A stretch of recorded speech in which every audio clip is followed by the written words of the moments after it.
Halo Sobat Kompas TV Banjarmasin, kembali lagi bersama kami di Jejak Digital. Program yang selalu hadir untuk merekam setiap peristiwa penting di sekitar kita. Hari ini Senin, 22 Desember 2025. Sore ini kita punya catatan jejak yang cukup kontras. Kita mulai dengan kabar miris tentang kejahatan seksual terhadap anak di Banjarmasin Utara yang harus jadi perhatian kita semua. Tapi kita juga punya informasi penting soal kesiapan Polda Kalimantan Selatan menjaga liburan Nataru Anda, serta progres perbaikan rumah tidak layak huni yang sudah hampir rampung. Mari kita buka jejak peristiwa selengkapnya.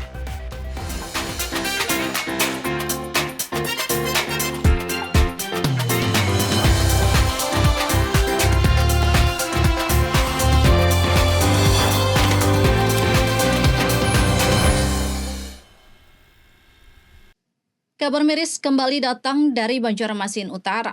Seorang sopir truk berusia 45 tahun tega melakukan kejahatan seksual terhadap anak di bawah umur secara berulang. Untungnya, polisi sudah berhasil menangkap pelaku ini untuk dipertanggungjawabkan perbuatannya. Kita harus benar-benar ekstra jaga adik-adik dan anak-anak kita karena bahaya ternyata bisa mengintai dari lingkungan sekitar. Jangan pernah ragu untuk melapor kalau melihat hal yang mencurigakan. Seorang pria 45 tahun berinisial AR, seorang sopir truk, ditangkap polisi setelah melakukan persetubuhan terhadap bocah 12 tahun di Banjarmasin Utara. Aksi ini terjadi berulang sebanyak 18 kali saat korban berada di rumahnya seorang diri. Pelaku memanfaatkan kedekatan dan membujuk korban yang sudah menganggapnya sebagai bagian dari keluarga. Hal tersebut dikonfirmasi oleh Kepala Unit Perlindungan Perempuan dan Anak (PPA) Polresta Banjarmasin, Ibtu Benito. Nah ini sudah dilakukan dari bulan Agustus 2025 sampai terakhir November sebanyak 18 kali, di mana pada bulan November kami amankan tersangka dan tersangka juga mengakui bahwa telah melakukan tindak pidana tersebut. Akibat aksi bejatnya ini, pelaku dijerat dengan Undang-Undang Perlindungan Anak dengan ancaman hukuman 10 hingga 15 tahun penjara. Syaidah Aisyah, Kompas TV Banjarmasin, Kalimantan Selatan. Kita ke informasi selanjutnya nih, saudara. Menyambut libur Natal dan Tahun Baru, Polda Kalimantan Selatan sudah siaga dengan membentuk posko pengamanan. Tujuannya jelas, biar warga tetap aman dan arus lalu lintas lancar jaya. Posko ini juga bisa jadi tempat istirahat buat pengemudi yang capek di jalan nih. Polisi bakal fokus mengawasi tempat ibadah dan lokasi wisata yang bakal ramai pengunjung. Jadi, buat Anda yang mau liburan, tetap tenang karena petugas kita sudah siaga di lapangan. Bantu kelancaran lalu lintas pada liburan Natal dan Tahun Baru, Polda Kalimantan Selatan kerahkan sekitar 3.800 personel Polri dibantu 535 petugas TNI dengan membentuk posko pengamanan di 13 kabupaten kota. Selain menjadi wadah peristirahatan pengguna lalu lintas, sejumlah posko juga disediakan di kawasan yang berdekatan dengan gereja dan sejumlah tempat wisata. Dirlantas Polda Kalimantan Selatan, Kombes Pol M. Fahri Siregar, bilang operasi ini telah dimulai sejak 20 Desember 2025 hingga 2 Januari 2026 mendatang. Kita sudah menggelar beberapa pos ya, pos terpadu, pos pam dan juga pos pelayanan yang kita gelar dari mulai tanggal 20 dan akan berlanjut sampai dengan tanggal 20. Tentunya di dalam kegiatan operasi ini menunjukkan kepada kegiatan pemeliharaan Kamtipmas. Tak sekedar pengamanan Natal dan Tahun Baru, pembentukan posko ini juga dipersiapkan menyambut jemaah yang sudah mulai berdatangan untuk menghadiri momen 5 Rajab di kawasan Sekumpul, Martapura, Kabupaten Banjar. Arpawi, Kompas TV Banjarmasin, Kalimantan Selatan.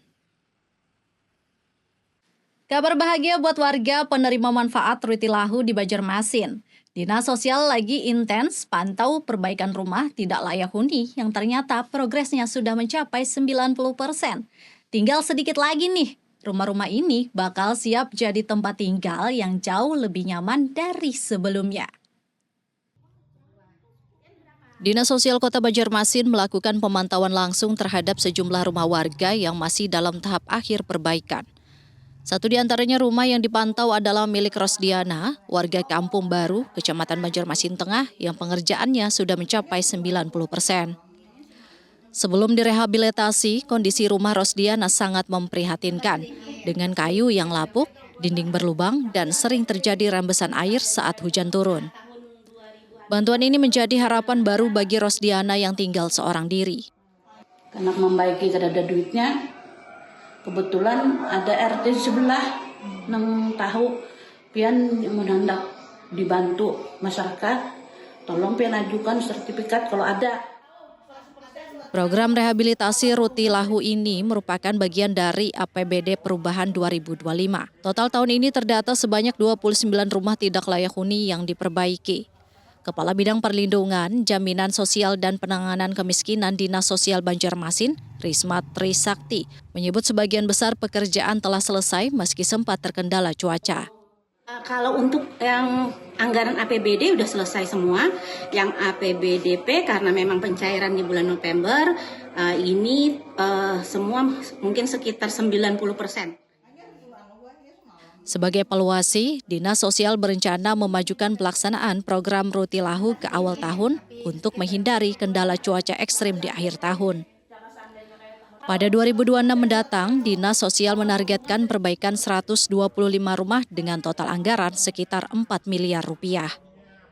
Arfawi, Kompas TV Banjarmasin, Kalimantan Selatan.